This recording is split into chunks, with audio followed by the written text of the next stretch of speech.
So anyway, there is, you know, like if I want to investigate logic, I advise you then to become an atheist, and then if you go to atheism, you will find that atheism itself is against logic.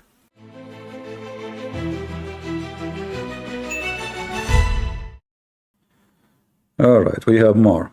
How are you, Mar? Hey, Christian Prince. I really wanted to say thank you for like helping me like realize the hypocrisy that is Islam. So last time what happened? Because you debated me for almost a week about, or maybe more, about you, and you are a Shia, and then suddenly you said you believe in Jesus. What happened? I realized how stupid, like how could Muhammad just associate himself with such evil people? Like it came to me just like after like all these arguments around about Muhammad, about semen, about all this stuff. It just doesn't make sense. How can a prophet of God associate himself with such evil people? And it just doesn't make sense. You know, some days they say you left Islam because you hate the Shia. Sorry, the Sunni. Just out of hate. You hated the Sunni. So you decide to claim that you left Islam, but you did not, because you just want to make them angry. No, that's not. I can curse Muhammad, I can curse Allah, Allah's a false God. It's not really, all right. It's not really debatable. The only thing that I'm sort of having issues on is like sort of with like understanding Christianity. Like, I'm not saying like I don't believe in it. All right. I think I do believe it like on an emotional level, but I'm just sort of like, there are some things with Islam that I do want answers to, if that's okay. All right. As well. All right. So, I mean, just how do you, like, the one thing that I'm very interested in is, have you ever heard of Code 19? Code 19? Yeah. You mean the code in the Quran? Yeah. Tell me about it. So, like, Code 19, like the miracle of Code 19, if I were to summarize, it's basically they find the number 19, like somebody that's just like this, just like, there's so many things that just has this Code 19. Yeah. First of all, you know, the one who fabricated this thing, the Muslims killed him. His name is Rashad Khalifa. Yeah. Deedat himself, when they ask him about it, he says there is a lot of, you know, errors in this theory. Simply, if we go to chapter 1, he started with chapter 1, and there is a verse about speaking about 19 angels. But if we go to chapter 1, verse number 1, where he calculated numbers are number 19. If you anyone who knows Arabic, he will calculate them. He will find out that they are not 19, they are 24 letters. So the calculation is false. Yeah, 24. You know, like here, you see in Arabic. First of all, we don't have bism. It is bi-ism. The Muslim, they took a letter here to make it easier, because this is a verse, they have to repeat it every day. So it is bi-ism. You will find bi-ism many verses in the Quran. Not bism. There's nothing in Arabic language. Even the Muslims agree. The scholars, they say that the alif, which means a, is taken for the purpose of like the ease of recitation. You know, not because of you know, that one is different. Do you see it here? Look how many times. So this is the correct way to write it. All right. In Al-Fatiha, they took the alif, which is appear here, the second letter in the word, because simply they want to make it easier to recite, because this is something they will recite every day. Then if you go to the middle of Allah, do you see in the top of the middle letter, there's like a little knife? Yes. That is called shadda in Arabic. That means there's two letters. So each time you see this shadda in the top of any letter, that means what? There's two letters. So look how many times the shadda appear. Here, sorry, I'm trying to highlight the letters, but my mouse is not helping.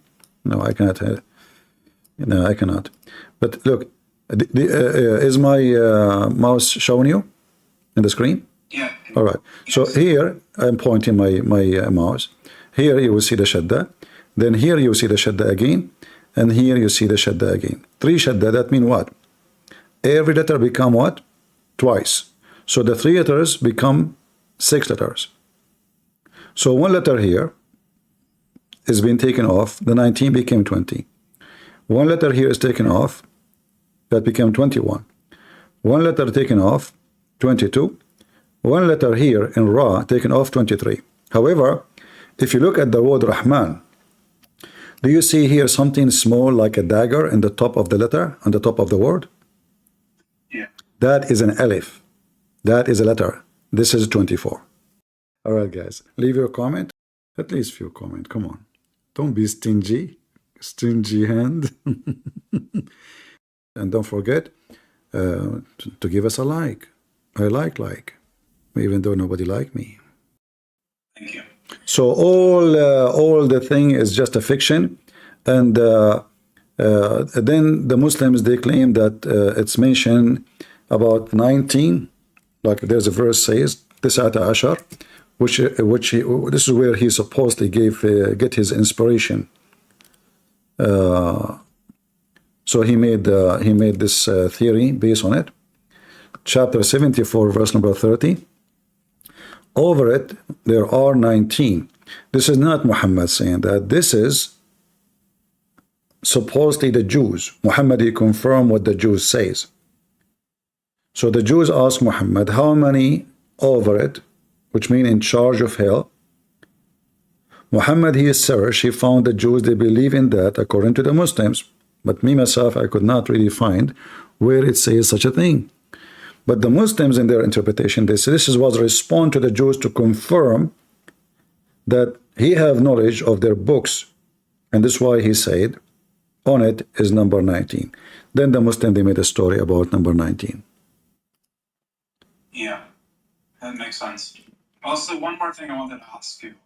So, like, it says in the Quran that there would be... Just give me a second. Guys in YouTube, you are saying his voice is down? I can speak louder if that helps. No, it's not from your side, because I hear you very well. But they are saying your voice is down, so I'm trying to find out why. His voice is not good? All right, let us see what's going on here. Why today we have everything is mixed up? I know so many. All right, let's see here. Volume. Okay. I know what. Maybe it's better now? No, this is not from your side. This is from here, from my software. It's my software for sure.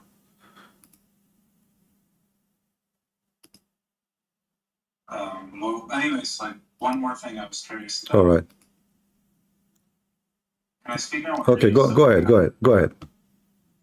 One more thing I was curious about is, like, can you show me, like, a contradiction in the Quran that you believe is, like, your best contradiction in the Quran?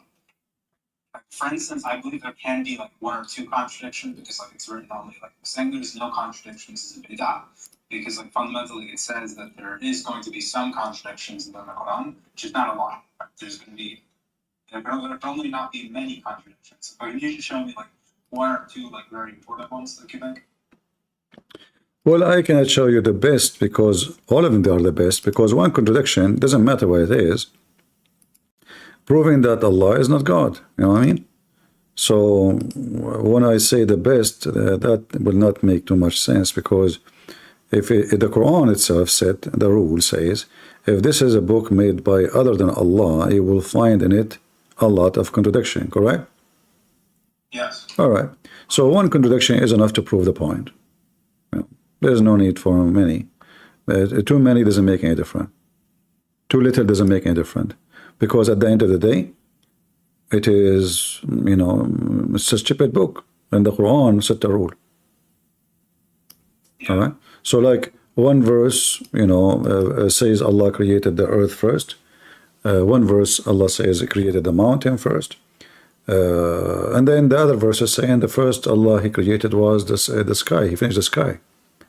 So which one? So how would Muslim get around this? Is his voice better, guys, now in YouTube? Is his voice coming better for you? I just did some change. I don't know if that worked. I'm trying to... Can you talk, Mar? Hello, do you guys hear me? Testing 1 2 3. Testing 1 2 3.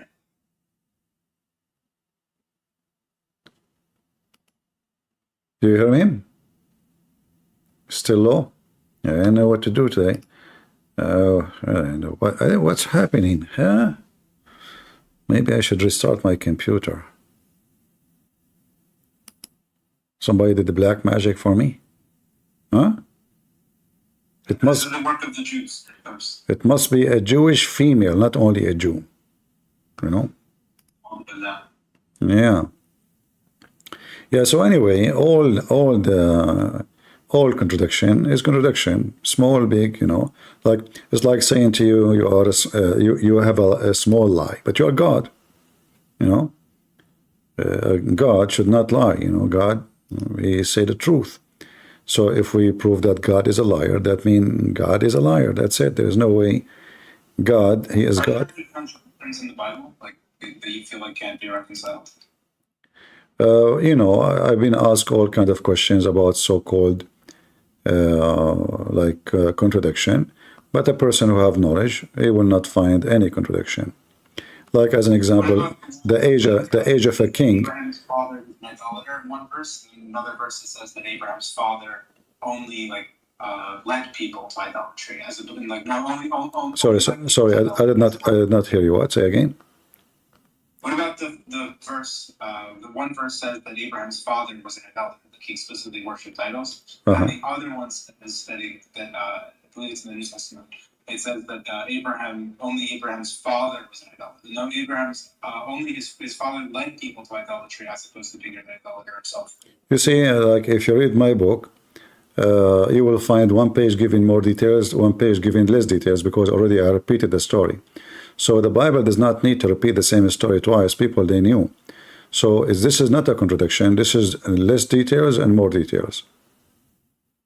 It doesn't oppose each other. All right? Makes sense. I guess you can say it doesn't contradict each other. Or can you show me the contradiction within the Quran that you were mentioning earlier? Yeah, I'm just trying to find out how to fix this audio. All right, that's me. Okay. You guys still hear me in Discord, or you lost my voice? I guess I lost my voice. Uh-oh. Right keyboard, no. I did something here. I lost my voice in Discord too. Am I heard now? Yeah, everyone hears it. I hear you. All right. Well, I don't know what to do with this sound, guys, but we will continue for now. You know, I mean, everything is a contradiction. Like, as an example, the Khaliqeen. If Allah is the only creator, you cannot say Allah is the best of the creators. The story of Jesus. It's a difference in quality of creation. So, like, the way that I would have answered this before. No. If Jesus create life, this is not different, because a creator is a creator. The Quran says clearly that you should not worship anyone unless he at least can create a fly. All right? If he can create a fly, you worship him. This is the Quran, chapter 22, verse number 73. So it's referring to creation ex nihilo, like creating something from nothing. No, here, read it. You see it? It's about creating a fly. This is not about nothing. Obviously, the earth is already exists. Just to create a fly. Because when God, he created Adam, you know,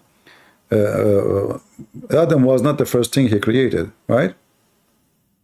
Yeah. So already there's a creation. But he did not say, create the earth, create the heaven. No, he said create a fly. So creating a fly is extremely difficult. Who said that creating a fly is, you know, I mean, fly is extremely complicated insect. Very fast, I mean, there's no other planes in the world can do what the fly can do. No one. So if Jesus can create a fly, he's qualified to be worshipped. This is what the verse is saying. But according to the Quran, Jesus, he can create from the mud the bird, and the bird is an animal, is not an insect. You know, this is higher life. An animal who have a blood, and then he breathed into the mud. What about the story of the son of Noah? where they ask the Messiah to tell us what happened to Noah. So the Messiah, he commanded the sand, and then the son of Noah came from the sand, and he have a gray hair. How somebody can command the son of somebody died thousands of years ago from the sand to come alive again just because he gave a command? So the Christ is, and the Quran confirmed that he is a resurrector. So he resurrect people from death, he gave life, he made the blind see, and then they say to us, Allah gave him permission. But that will not change anything, because Allah did not give him. Jesus. Giving permission make no sense, because I can say I am the one who gave Jesus permission. You can say that too. Did Allah give me permission to insult him according to Islam? No and yes. Why? Because they believe in destiny. This is how stupid Islam is. This religion is awkward. Everything there, as an example, when they asked Muhammad,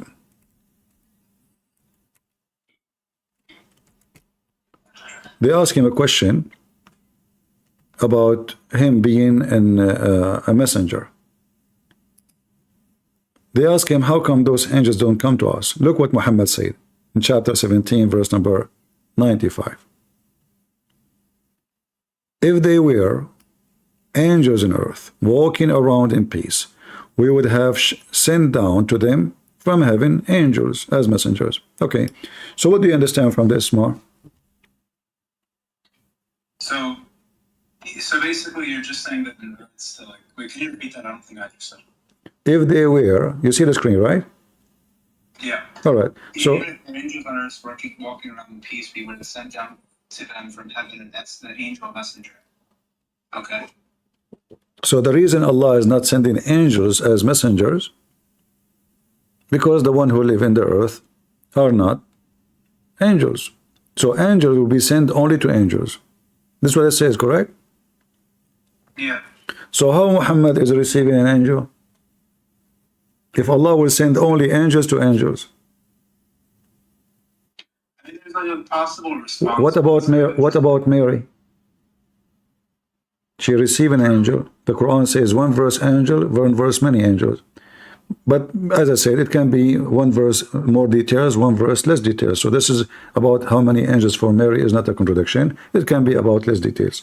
But if Allah will not send any messenger as an angel to the earth, unless the ones in the earth are angels, then how Muhammad he became the messenger who received a message from an angel?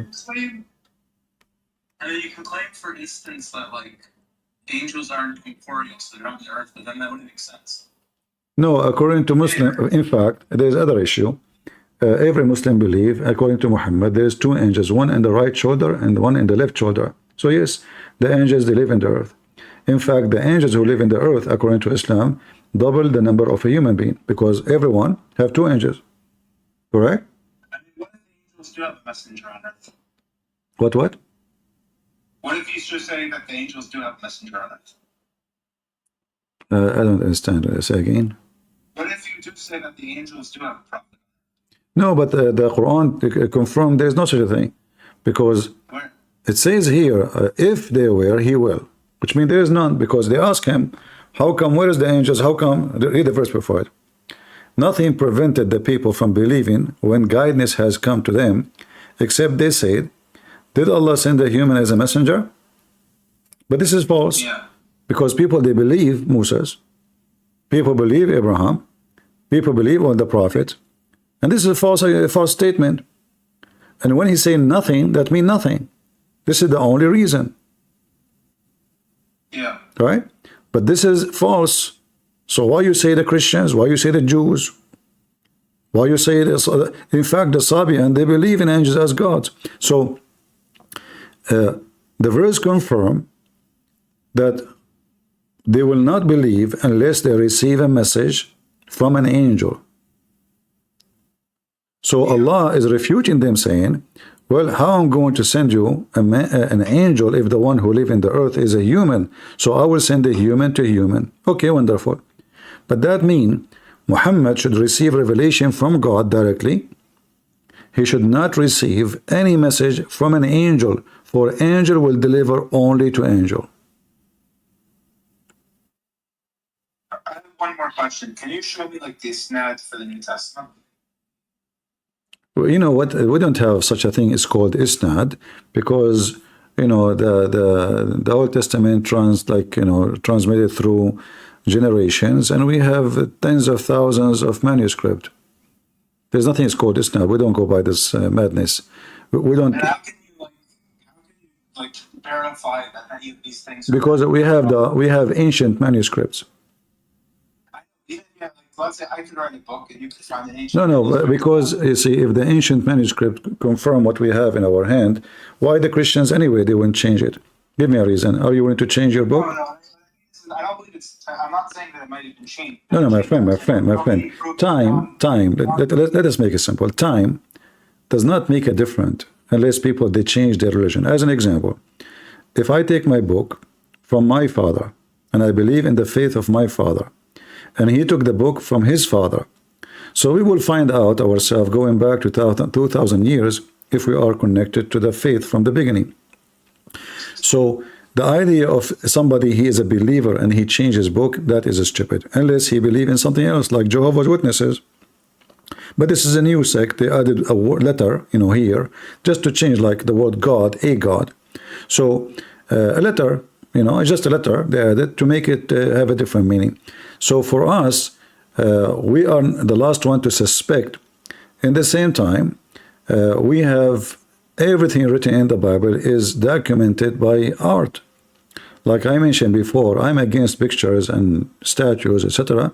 But if they are art and documentary, that's wonderful. So we have the stories of the Bible documented by mosaic. I don't know if you know what mosaic is.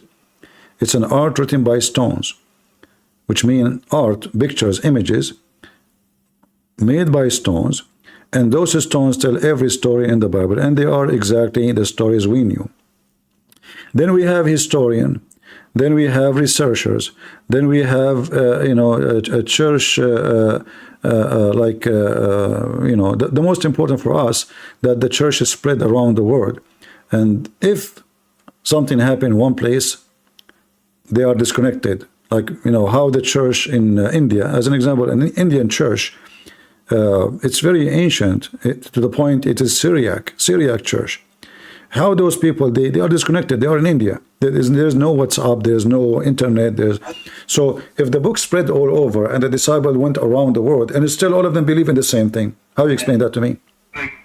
That's very interesting. But can you, let's say, prove from the Gospel of John that John wrote John? Like, where does it say in John, for instance, that John wrote John? You can read from the beginning, you will find out. It says, if you read from the beginning, you will find out. I even went on Google and tried to figure out where it says John wrote John. I couldn't find the verse like this. Can you show me? Oh. It was like sometimes Jesus will speak to John in there, and John won't even recognize that he's my friend. If you open every single gospel from those gospels, you will see is speaking about the reason that the name is given to it, because it is the name of the writer. Some people will say to you, well, nobody can confirm because it's very ancient, it's like 2,000 years ago. But in the same time, anyone who do little search, he will find the answer. So if we go in the Bible, show me where. Yes. I'm just curious. Right. If you want to research, you can research it. No, just to give you to show you on the screen. I see. So do you think the one who wrote the Bible is called John, but nobody knows who's John, and nobody can confirm? No idea who. Like, I'm just curious, like how you could prove from the text of John that John even claims to be the author of John. Okay. Like, I've seen a lot of, Muslim, so I saw a lot of people arguing over. When we say like you want to see John is saying John, you want like the word John by name? I don't think right? Like these are the words of John. You know, you see, if you, as an example, if you go to John 13, it says speaking about the disciple who is speaking of John. But then if you read more, you will find that this is John. So it doesn't have to say, oh, this book is written by John, but the one is talking is obviously is John. So the book named by John, the book named by John, the John is the Greek writer.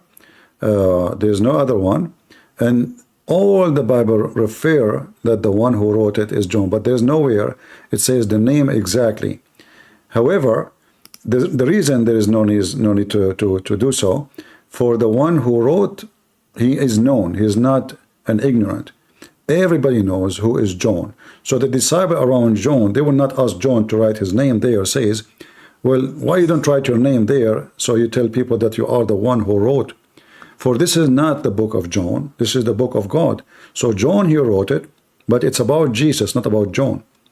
So when we go as an example, like when John, he is explaining about God, he's not talking about himself. He's talking about God. This is not a book. This is not a personal book.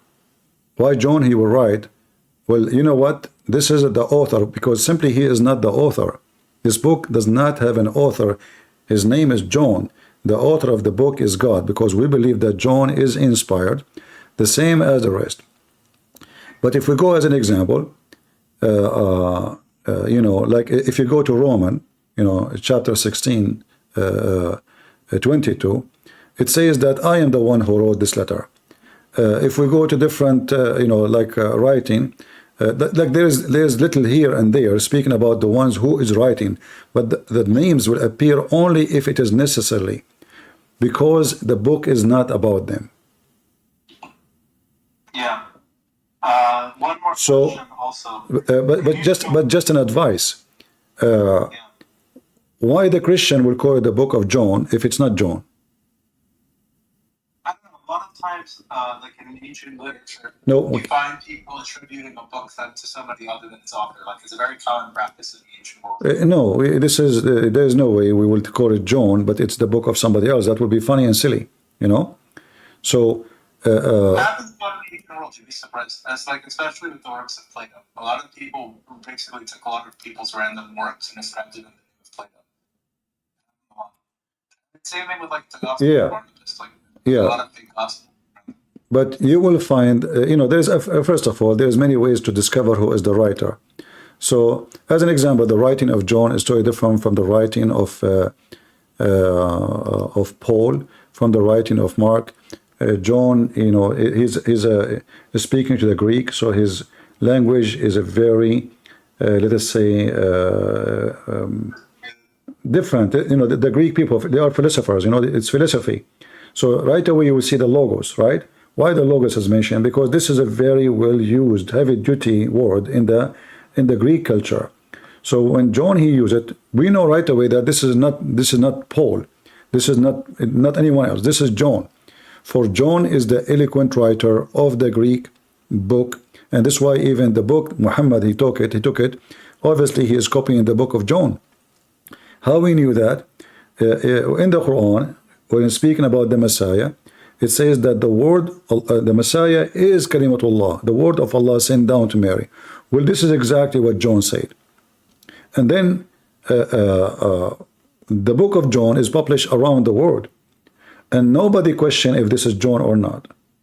So because we are far in distance, and the book purpose was not to confirm an author, for the author was known for whoever is around him. Like if I make a book right now and I give you the copy, but the book is not about me and was not to be published to me for my fame, but as a service for God. Why I need to write my name? Now by law, I have to put my name. Otherwise, the book will not be published. I have to put, if you want to publish the book, you have to put the author name. So those books never be made for the purpose of the fame of John or Mark or Luke. It was made for the purpose of serving God and delivering the message. All right? Like, you know, if we go like, you know, let us see. Let me give you another example. I'm just trying to help you. If you go to 1 John, the 1 John, verse number 1 John 4.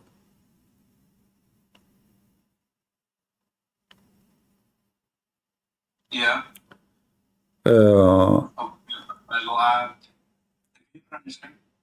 Yeah. So if we go there, you can read actually all the 1 John, 2 John, etc. You will see that 1 John 1, 2, 3, 4, and then you will see that John, he said that we saw his wound and we touched it. We saw his hands. So this is the one who wrote it, is someone who witnessed the resurrection of Jesus. He touched his wound. He saw the wound. So who is the one who was there? We will find that this is John. He is the one who touched, and he is telling us the story that what happened. So those who deny that Jesus was crucified,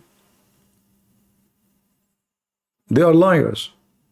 Why? Because we saw his. So the one who wrote it is someone, he is saying we saw his wound and we touch his hands. So it's not someone, far distance in the on time saying I saw, because I did not see Jesus' wound. I cannot say that. You know what I mean? I can say it only if I was one of the real witnesses of the crucifixion of Jesus. I mean, I have one more question also. That's very interesting. But can you disprove? I've seen a lot of people like claiming with like a lot of evidence that like the black people are like the original Jews. I don't know if like I'm just like curious like what you. Well, those are a group of racists. Like I can say that Christianity is only for white, and that because I'm racist, I can say anything. Those are stupid people. They are not worth my time. Yeah. Yeah, I thought that was kind of stupid. So I just wanted to hear your take on it. Yeah. So, people, they can fabricate issues, they can fabricate stories, and a group of racists, they can say whatever they want. But we know that this is not true. Also, I've heard there's some evidence that Muhammad, for instance, was a black man. What do you think about that evidence? No, the book says that whoever says Muhammad is black, kill him. Right? Yeah. So if you say Muhammad is a black, you will be killed. Why? Because this is not true. It's an insult. If you say to me, Christian Prince is not a black, why I want to kill you? If you say to me, you are clean, but I'm wearing dirty clothes, you're making fun of me. You're being sarcastic, correct? Yeah. So when you describe somebody in something he don't have, obviously you are trying to insult. And for those Arab, they are white, calling Muhammad a black person is made for the purpose of insulting. Yeah. Right? Have you ever heard of like the LPT, like the logical problem of the Trinity? Logical problem for a Trinity? Yeah, can you explain your refutation? But there is no need for it, because there is no logic when it's come to God. Those who speak of logic, either they have to be always logical or not. I can be logical only in certain things. As an example, when the Quran says how God can have a son, yet you don't have a girlfriend, this is against the logic that God is almighty. You know what I mean? But if God is almighty, what logic mean for God? Nothing. God is almighty. Deny logic to God. What about like the law of is God identical to himself? About what? Is God identical to himself? This is not about identical. God is a three and one at the same time. As an example, you have a soul. Is your soul is you? No, my soul is a part of me. No, it's not part of you. I would argue that like I'm the sum of my parts. Is it part? Is it part? Can the soul, your soul, can the soul live by itself? Exist by itself? It can. Sure. So yeah, but I would say that like in fact, In fact, before your soul is given to you, it was out of you, out of your body first. Yeah. All right. So the soul is exist, and your body came to existence, and then the soul and the body together, they will make a unity. But we don't call you two people. We don't call you identical. We say Mar, you know. But Mar without his soul, he's dead. He have body still there. The body is there, but the soul is not there. The second the soul is out, the person is not talking. So the soul present life and the power of God to give life.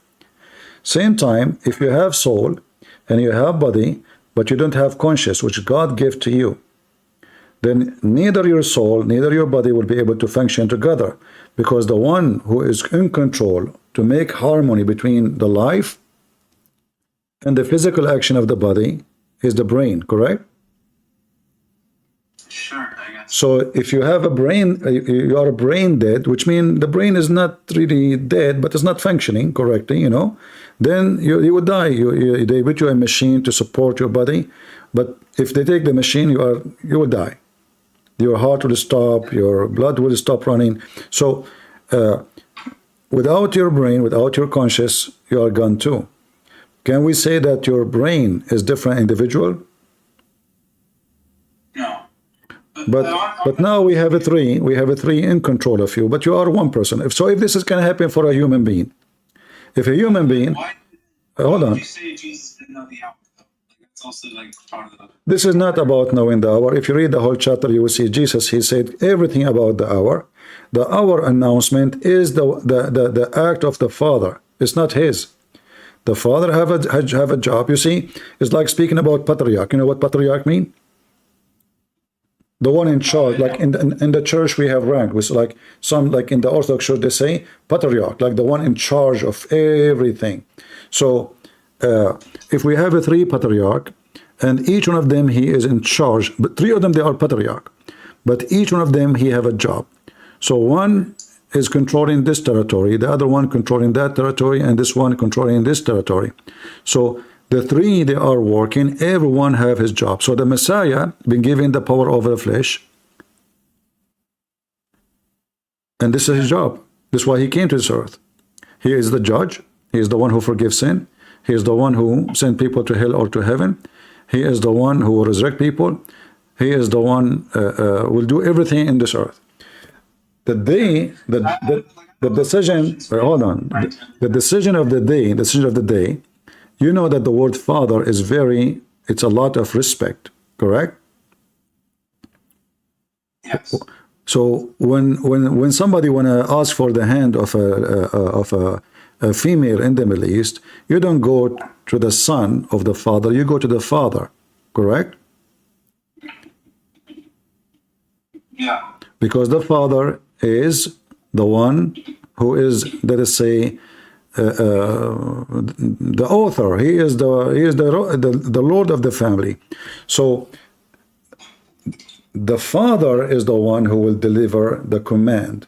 It is not for the son. It is a disrespect from the son to he himself do it, because the father, he is born of the father, not the opposite. Remember, we Christian, we don't believe that Jesus gave birth to the Father, if we can use the word birth. The Messiah is born of the Father, not the opposite. So when the Messiah speaks to the Father, always he say, everything I have is given to me from my Father, correct? Yeah. And he repeated that 1,000 times. So why the judgment day will not be given from the Father too, if everything he have is from the Father? Everything he have. You know, forgiving sin. So when the Messiah, he speak to the Jews, he explained to them, who is he? By showing what? Like, where is my authority coming from? Because people, they see in front of them a man, even though he is doing a miracle. So he is showing them that God in this man is the one who have the authority. It's not the flesh. This is why he said to them, before Abraham I am. So God the Father, he gave the Messiah. If you go to John 17, you will find that the Messiah, he received everything from the Father, and the Messiah repeat that. But at the same time he says, I was with you in unity before the world was. So the Messiah received the authority from the Father, and he presented that authority to us. If you believe in me, you will be saved. and that is his job. So when we speak about logic, my advice to you, when we speak about logic, there's no logic when it's come to God, because it's not logical Mary to give birth to a son without a man. This is not logic. It's not logical Jesus walk in water, or he command the storms. It's not logical that he raised people from death after they died for a few days, or the same story of the son of Noah in Islam, like after 1,000 of years. So it's a hypocrisy when we seek logic, yet we believe in God Almighty. Either we say he is God Almighty, and then he's above all logic. Our logic is limited for us. I cannot be what he can be. So can God be 3 and 1 in the same time, and there's no contradiction? Yes, he can, for he is Almighty. For me, there is a contradiction, because my brain cannot comprehend how he can do it, because I cannot do it. So I'm measuring his ability to my ability. Can I forgive sin? I can say it. But if you believe in the Messiah, the one who did what he did, all the miracles, obviously he have authority. He have authority over death. He have authority over sickness. He did not give medicine. He did not do surgeries. He just said, go carry your bed and walk. The guy, he carry his bed and walk. The guy, he cannot see, they make him see. So the Messiah is not a person making a speech that God he sent me, the God the Father. He is proving who is he by doing what he did. In the same time, the ethic. So if we have a person doing miracles, well, we as a Christian, we believe that Satan can do miracles too. Satan can do miracles. So he's powerful, so how we will know who is who if Satan can do something powerful? The Messiah, he gave us the way. From their fruits you shall know them. Not from their look, not if he is white or black or Asian, not from his language, but from the fruits. So if a person is giving me miracle, but he is teaching me a bad ethic, obviously he is Satan. But if a person is a perfect example of God, not a human, that is the Messiah. So when the Messiah come back, or when the Messiah came first time, how we recognize the Messiah? Because there's nothing like him. If there's anything like him, nothing. There's any man like him? No. Was it ever exist? Have you ever heard of somebody saying, I love your enemy? Never exists. So everything, even the Jews, who they are writing books against Jesus, like in the Talmud, they confirm that the Messiah, he did miracle, but they say this is a false Messiah. But he went to Egypt and he learned magic, and he came back and he did miracles. So it was magic. But saying what they are saying, confirm that the miracles of the Messiah, we heard of it, is true. For those are the enemies of Christ. They are writing, saying and confirming that he did miracles. All right?